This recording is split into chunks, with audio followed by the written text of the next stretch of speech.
mais um encontro nosso, falando sobre a palavra de Deus, meditando nesse tesouro fantástico. E hoje eu queria falar um tema que tem tudo a ver com o nosso viver: as barreiras que levantamos contra a fé. Né? Eu vou usar um único versículo do capítulo 8 de Romanos, que diz assim, o verso 28, diz assim, que é espetacular esse verso. Sabemos que Deus age em todas as coisas para o bem daqueles que o amam, dos que foram chamados de acordo com seu propósito. Irmãos, a coisa mais preciosa para a nossa vida é a fé. Fé é um dom que Deus nos dá, é um presente que Deus nos dá para vivermos nesse mundo.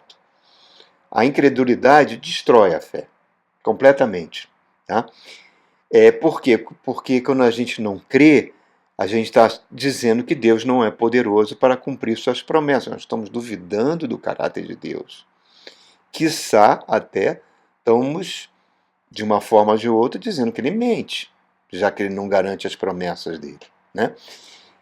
E a fé é tão importante que tem 3 lugares na Bíblia, está no livro de Abacuque, no livro de Romanos, na Epístola aos Romanos, nas Epístolas aos Hebreus, que Deus fala: o meu justo viverá pela fé. Sem fé, não temos como agradar a Deus. A fé não se baseia naquilo que nós estamos vendo. Né? A fé é alicerçada completamente no caráter de Deus. Quando Deus chega para Abraão e fala: Abraão, quando ele se separa de Ló, Abraão está na sua tenda à noite, Deus chama ele para fora da tenda, manda ele olhar as estrelas do céu, contar as estrelas. Se fosse possível ele fazer isso, né? E ele fala: assim será a tua descendência. Abraão fala: mas Senhor, eu estou muito velho para ter um filho, minha esposa é uma anciã, não tem mais condições fisiológicas de dar luz a uma criança.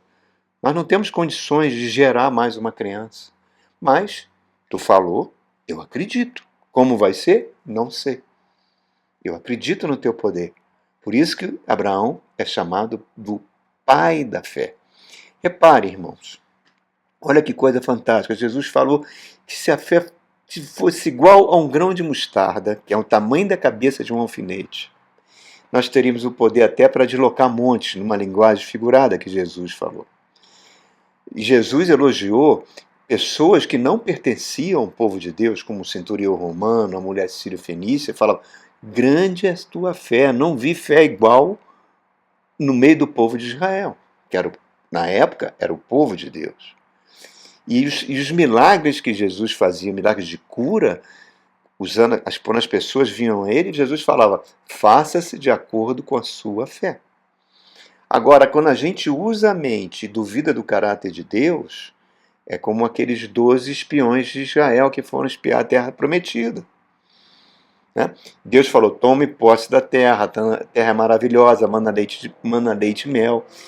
E o povo: não, mas peraí, vamos mandar 12 espiões antes para dar uma olhadinha na terra, para ver se realmente é boa. Olha só, duvidando de Deus. E aí o que acontece? Mandam um príncipe de cada tribo, eles voltam com um relatório do inferno, desanimam o povo começa a chorar, quer apedrejar Moisés, quer apedrejar Arão, e Deus fica tão aborrecido com aquela incredulidade deles, fala: vocês não merecem essa terra. Essa geração vai toda perecer no deserto. Voltem, durante 40 anos vocês vão ficar no deserto. Quando vocês todos morrerem, exceto 2, Caleb e Josué, que foram os únicos que defenderam tomar posse da terra, confiaram em Deus. Quando os filhos de vocês crescerem, eles que vão tomar posse da terra. Então reparem que isso é tão importante, porque às vezes a gente olha para as dificuldades, e as dificuldades tendem a nos arrastar a nossa visão para baixo, para as coisas desse mundo. E quando a gente arrasta a visão para baixo, a gente produz no nosso psique angústias. Né? Romanos 8, 28 está mostrando que, independente das dificuldades, Deus vai usar para fortalecer a nossa vida. E faz parte da vida, né? As flores com aromas mais maravilhosos, os botânicos dizem que são aquelas que ficam em penhascos, sujeito a ventos fortes. Os aços, os melhores aços, os engenheiros mecânicos, dizem que são aqueles aços submetidos a temperaturas extremas, pressões extremas, são mais fortes para serem usados em construção. A borboleta tem que romper o casulo pela sua própria força. Se você for lá e abrir o casulo, ela sai do casulo, mas suas asas atrofiam, ela morre. Então a resistência, né, ela sempre deve produzir em nós resiliência. Jesus Cristo não estaria, olha, eu até ouso falar isso, ele não estaria, talvez não estivesse, seria melhor o termo dizendo, à direita de Deus Pai, com toda a autoridade sobre céus e terra, se não tivesse passado pela cruz do Calvário. Então, repare, irmãos, barreiras, oposição, tudo isso faz parte dessa vida, né? Mas elas têm que produzir forças, poder para superarmos.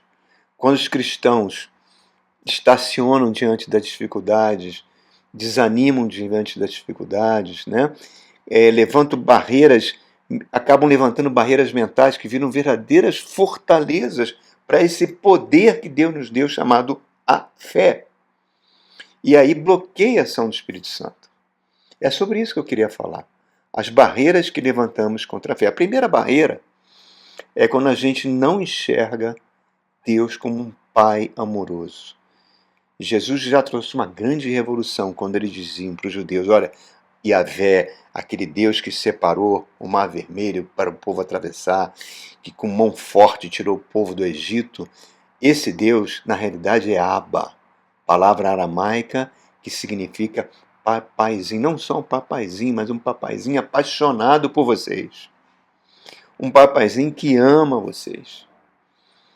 Que diz que as aves do céu ele cuida e nós somos muito mais importantes que as aves do céu. Jesus falou que nós que somos maus sabemos dar coisas boas para os nossos filhos. Imagina Deus que nos dará o maior presente de todo, a presença do Espírito Santo em nós. Então, irmãos, apesar disso tudo, as pessoas têm dificuldade de enxergar Deus como Pai. Ou porque teve um pai ausente, ou porque foi órfão de pai, ou teve um pai violento, cheio de vícios, que trouxe sofrimento na infância, na adolescência. Tem aquela história no meio evangélico, né? Que o menino chegou para a mamãe dele e falou, queria morar dentro da igreja. Por quê, meu filho? Porque o papai na igreja é sorridente, atencioso, educado. Aqui em casa ele é uma fera. A gente morre de medo dele, da violência dele, né?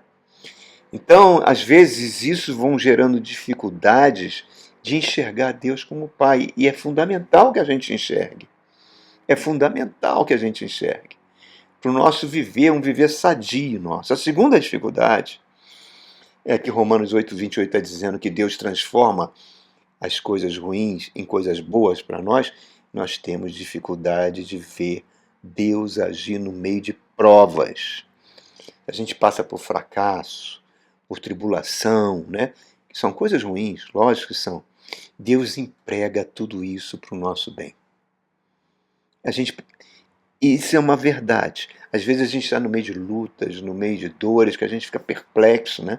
Por que isso aconteceu? E temos uma tendência ruim, maligna, de achar que Deus esqueceu da gente, que está muito ocupado fazendo uma estrela no céu, numa galáxia, não sei, né? E podemos achar como é que eu posso dizer? Podemos achar que Deus se esqueceu de nós e culpamos muitas vezes que às vezes é um castigo que a gente tem por ter cometido um pecado. Por isso que a gente está passando por isso. Eu conheci certa vez um pastor que deu uma declaração na igreja, que ele era, antes de conhecer Jesus, ele era um rapaz muito mulherengo, né? Teve muitas namoradas, e uma dessas namoradas ele engravidou e forçou a moça a fazer um aborto. E depois que ele se converteu, isso deixou uma tristeza muito grande, ele se arrependeu muito do que fez. E o primeiro filho dele, depois que ele casou, nasceu com um problema de saúde grave, ele pensou que Deus estava punindo ele por causa daquilo que ele cometeu no passado. Levou um tempo para ele entender que Deus já o tinha perdoado, que aquilo ficou na cruz do Calvário, ele orou, essa criança recuperou. Mas eu já vi outros casos também, moças que cometeram aborto e depois casam e depois não conseguem ter filhos, acham que está sendo punida por Deus. Às vezes, aquele aborto causou uma deficiência terrível no seu sistema de reprodução, né? Que pode ser que cause, mas isso não tem nada a ver com Deus está punindo, Deus está se vingando. Porque no fundo não está confiando no amor de Deus por nós. Tá? Deus ama os pecadores, irmãos, mas odeia o pecado. Jesus Cristo experimentou dores terríveis, fracassos políticos e religiosos. Foi abandonado pelos discípulos. Foi crucificado como um criminoso. Então a gente tem a tendência de enxergar as circunstâncias sempre pelo lado negativo e não enxerga muitas vezes aquilo que é verdadeiro. O que é verdadeiro? Deus por detrás agindo nessas circunstâncias ao nosso favor. Ele não é autor do mal. O mal já está presente nesse mundo, mas ele transforma o mal em coisa boa, irmãos. Ali em Mateus capítulo 2, nós temos os reis magos levando os presentes para a família de Jesus, né? Levam mirra e levam ouro, presentes valiosíssimos, que poderiam garantir o sustento daquela família pobre, de um operário, vivendo num país de terceiro mundo, como era Israel naquela época. Poderia permitir até que o menino Jesus crescesse com uma educação que era top de linha, que era a educação dada pelos rabinos da época, só quem tinha posses poderia pagar aquilo. Mas foi isso que aconteceu? Não, não foi. Herodes resolve matar a criança que nasceu e eles tiveram que fugir para o Egito na condição de imigrante e certamente usaram aquele ouro e aquela mirra para poder garantir a sobrevivência nos anos que a família santa, que a Sagrada Família passou no Egito. Você poderia falar, mas Deus não poderia ter destruído Herodes, mandado uma legião de anjos destruir os soldados que estavam perseguindo Jesus, criança? Poderia, mas Deus não age dessa forma, irmãos. Não costuma agir dessa forma. Então, se você está numa prova difícil, creia que Deus vai transformar isso para o teu bem.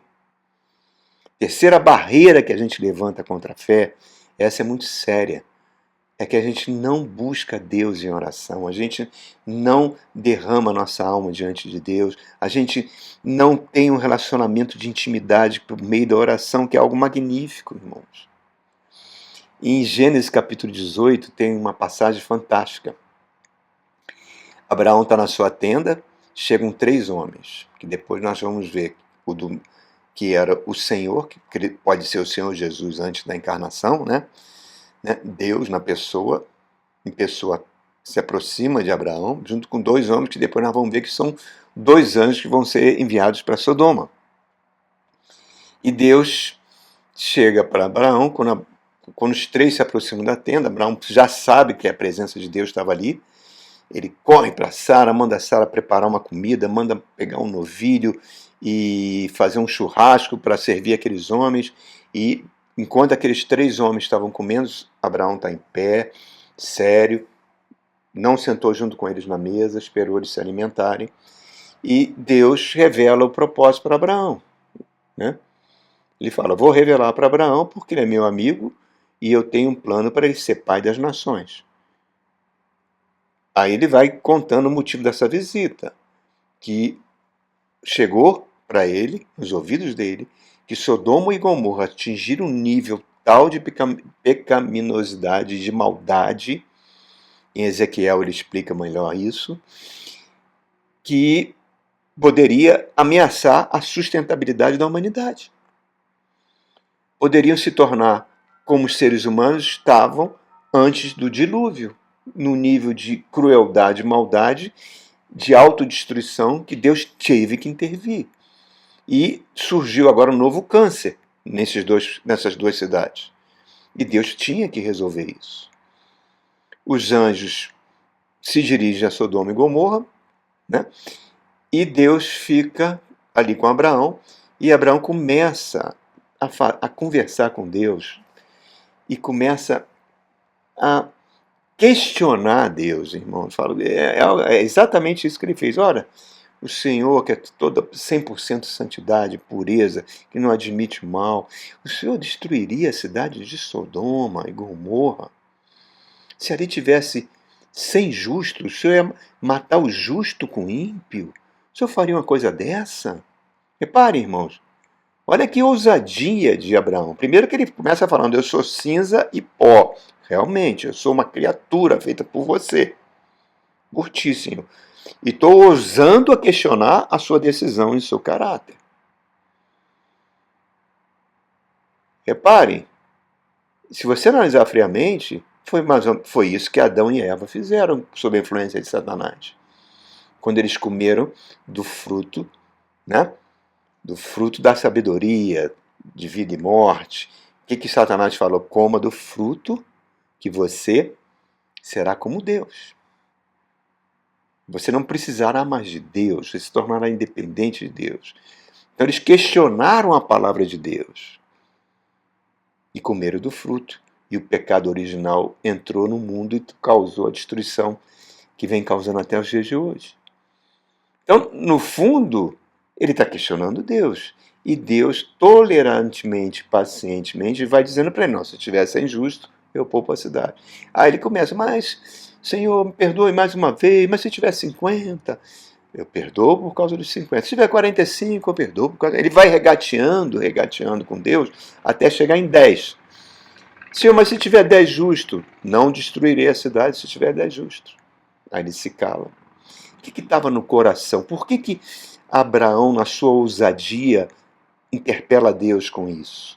Porque no seu coração, lá no fundo, ele estava pensando no seu sobrinho Ló e na família do seu sobrinho que moravam em Sodoma, que iam ser destruídos junto com toda a população. O que isso nos ensina, irmão? O que isso ensina? Na condição de criatura, ele questiona a soberania de Deus, né, de garantir a sustentabilidade da raça humana, extirpar o mal, e para evitar que o mal se alastrasse, ele sai da condição de criatura e vai interpelar Deus, porque no seu coração ele estava pensando em Ló. E é isso que eu acho fantástico. Esse diálogo mostra que a oração que a gente faz diante de Deus é de peito aberto, é sendo franca, é sendo honesta. Senhor, eu tenho limitação, eu não gosto de fulano, eu não quero me envolver com cicrano, eu tenho pecado nisso, eu tenho pecado naquilo, não consigo me libertar disso. É um diálogo franco que Deus permite que ele... Isso principalmente graças ao sangue de Jesus que abriu um novo caminho, tá? E ele, por nos amar, jamais vai deixar de nos ouvir, irmãos. Jamais ele vai desdenhar da nossa dor. Reparem, os salmos são assim, né? Tem salmos que são terríveis, pedindo a vingança, a destruição dos inimigos. Salmo 137 manda esmagar a cabeça dos filhos, das crianças, filhos dos babilônios. Enfim, Deus ouve aquilo que está saindo do nosso coração e muitas vezes ele responde de acordo com o coração, mas dentro do limite que ele se autoimpôs de amar. De amar. Então Deus escolheu intervir na história humana baseado nas orações do seu povo. Olha que coisa fantástica, irmão. Ele fala isso em Ezequiel 22, quando a cidade de Jerusalém foi destruída pelos babilônios. Ele vira para o profeta Ezequiel e fala, Ezequiel, eu busquei um intercessor, um só, que ficasse na brecha para que eu não destruísse Jerusalém. Mateus 24, o Senhor Jesus fala, olha, os romanos vão vir destruir tudo aqui. E realmente aconteceu no ano 70. Né? Não vai ficar pedra sobre pedra desse templo. Jerusalém será completamente destruída, será uma grande matança. Se você ler o livro A História dos Judeus, de Flávio José, que foi uma testemunha ocular desse evento, foi uma coisa inimaginável em termos de maldade e crueldade que os romanos fizeram com os judeus. O que Jesus fala? Isso vai acontecer, mas ore para que isso não aconteça no inverno e nem no sábado, porque no inverno vai ter neve e a fuga de vocês vai ficar muito mais difícil. E chegar no sábado, pela lei judaica, vocês não vão poder fugir. Então Jesus está falando, vai acontecer, mas ore para que não aconteça nessas datas. Quer dizer, Deus muda uma situação. E Jesus Cristo não agia sem orar, irmão. Ele passava a madrugada, o Filho de Deus passava a madrugada orando. Às vezes, para escolher os discípulos, passava a madrugada orando. É um privilégio, é uma bênção que Deus nos dá, irmãos. E a gente vê as orações que são meio egoístas, entre aspas, né? Por exemplo, aquela mãe que está orando o casamento da filha, não chover. E naquela mesma região tem uma cultura agrícola que o lavrador ora para que chova. E Deus, como é que Deus fica na situação? Duas pessoas orando aí, um pedindo chuva, o outro pedindo não no mesmo lugar. E às vezes Deus faz coisas incríveis, né? É comum, às vezes, a pessoa, gente, estava mó chuvão, eu orei para não chover durante o casamento, e, poxa, pastor, não choveu. Realmente acontece, irmãos, acontece. Ló era muito importante para Abraão, por isso que ele orou pedindo a salvação. E Deus ouviu a oração. Tanto é que os anjos pouparam Ló e pouparam suas filhas, não poupou sua mulher porque ela não quis, né? Então, reparem, o seu marido é importante para Deus, o seu filho é importante para Deus, a sua família é importante para Deus. Às vezes você está orando, você se lembra de um fulano que você não vê há muito tempo. Senhor, lembra do fulano, cuida do cicrano, e Deus realmente ouve as orações. Tá? Deus não quer ficar fora da nossa vida, não quer ficar fora da nossa oração. Então essa questão de ética, será que é certo orar sobre isso? Será que não é? Lutero mesmo falava, olha, você não pode, às vezes, orar como deve, mas ora como você pode. Ore sempre. Paulo fala, ore o tempo todo. E não faça muitos juízos de valor, não, se é certo ou errado, irmãos. Olha, eu vou contar um segredo para você. Inclusive aconteceu agora que eu tirei umas férias, eu fui para João Pessoa pegar uma prainha, só que é mês de julho, mês de inverno, mês de chuva. Todo mundo chegava para mim, para minha esposa, e falava, aí, vocês vão pegar chuva, é uma época ruim de praia. Verdade. A gente chegou em João Pessoa, o tempo fechadão, a gente ia para a praia, o tempo é fechado. E eu orava todo dia, Senhor, manda um sol, manda um sol. E a gente pegou os 7 dias de lá de sol. Tempo, você pode achar incrível isso, mas na hora que a gente estava na praia, estava sol, depois fechava. Será que eu estou sendo tão egoísta, tão metido a dizer que Deus ouviu minha oração? Eu acho que Ele ouve a oração do seu povo e Ele faz alguns mimos, sim. Faz alguns mimos. Por quê? Porque Ele é amor. Temos dificuldade de orar? Temos, porque primeiro a gente tem que sentir a presença de Deus, e Deus é Espírito. Não é percebido pelos sentidos físicos, né? Aí as pessoas começam a elucubrar, elas mesmas vão colocando barreiras. Eu quero ouvir a voz de Deus, senão eu não faço isso. Eu quero ter um sinal, eu quero ter um sonho onde Deus fale comigo para fazer isso. E olha, irmãos, os demônios se aproveitam disso. Satanás se traveste de anjo de luz. A gente não precisa de sinal, irmão. A gente tem o Espírito Santo dentro de nós. E a nossa mente é muito influenciada por processos negativos e criações que às vezes não vêm de Deus, irmãos. Temos dificuldade às vezes para concentrar na hora da oração. A gente pensa em o telefone que toca, lembra dos problemas. E temos às vezes o sentimento de indignidade. Como é que eu vou pedir perdão? Toda hora eu estou cometendo esse pecado, eu não tenho vergonha na cara, eu volto a cometer o pecado. E daí, irmão? Deus sabe que você comete o pecado. Não adianta você esconder. Ele sabe. E Ele te ama. E Ele sabe que você está em construção. Que você está num processo de construção. Que o Espírito Santo vai sempre trabalhar para você. E também duvidamos. E nós vamos levantando essas barreiras contra a fé, irmãos. Espíritos malignos também sabem do poder da oração, do poder da intercessão do Filho de Deus, muitas vezes colocam dificuldade na mente. Então, porque a oração é uma arma espiritual super eficaz. Não é hora de murmurar e de se queixar. A Bíblia chama de bom combate da fé, né? E a terceira barreira que a gente levanta contra a fé é ignorar quem nós somos agora em Cristo Jesus. Fomos adotados, pertencemos à família de Deus, somos filhos. Efésios diz que nós estávamos sem esperança no mundo, irmãos, sem Deus, mortos nos nossos pecados e delitos, debaixo do poder de Satanás, escravizados do poder de Satanás, e que Deus, pelo muito amor que nos amou, nos deu vida juntamente com Cristo. Colossenses 1 diz que nós fomos transportados do império das trevas para o reino do seu amor. Então não há perseguição, não há aflição, não há angústia que possa derrotar um filho de Deus. Não há, irmãos. O apóstolo Paulo é um exemplo fantástico disso, que ele passou por amor ao Evangelho. Lá em Atos nós vemos ele ser preso injustamente e ficar 2 anos preso em Cesareia. Jesus aparece dentro da cela dele, se materializa na frente dele e fala: eu quero que você vá para Roma levar o Evangelho. Você pensa que ele foi o quê? Num transatlântico de luxo? Ficou no hotel 5 estrelas por cumprir a vontade de Deus? Você sabe que não. Pegou um naviozinho com mais 217 presos. O navio, Paulo recebe aquela revelação do Espírito que o navio ia enfrentar um furacão. Ele tenta convencer o centurião e o piloto do navio. Os dois não ouvem Paulo, desprezam ele que é prisioneiro, e acontece aquilo que Paulo falou. Eles pegam um furacão e ficam 17 dias sendo jogados de um lado para o outro. Um navio pequenininho, de madeira, frágil, se quebrando todo com a violência do mar. Não tinham como navegar pelas estrelas, que naquela época se navegava pelas estrelas.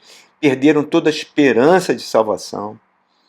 Tenta imaginar 217 pessoas magérrimas, pele e osso, vomitando todo dia, irmão.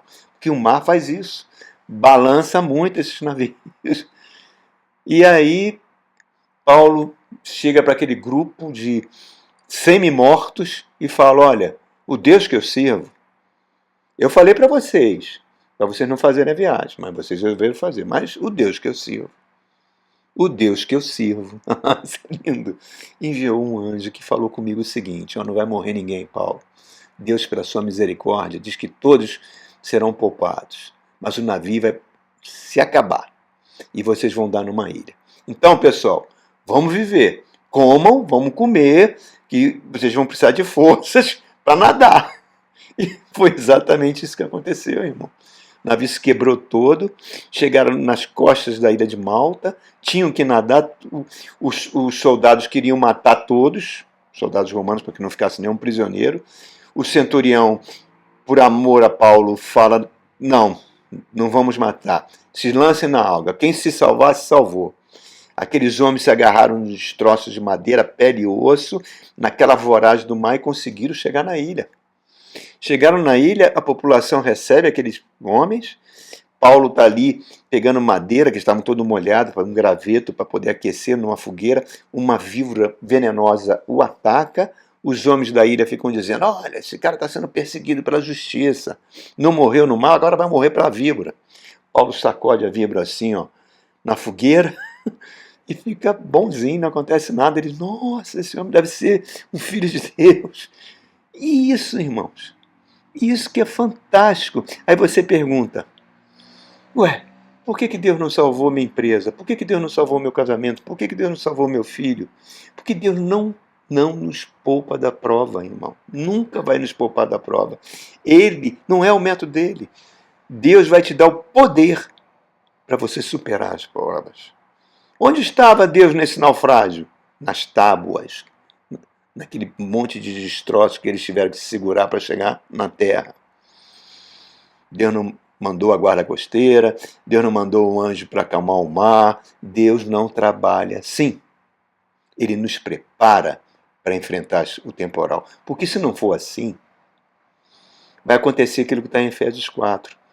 Tá? Nós vamos ser levados para um lado e para o outro, pela artimanha dos homens, pela astúcia daqueles que induzem ao erro, né? Por lobos vorazes que vão pregar um falso evangelho. Certo? Vão ser sempre um bebê na fé. E a Bíblia diz que nós vamos reinar com Cristo. O Espírito Santo não vai permitir que bebês venham reinar com Jesus. Ele vai nos transformar.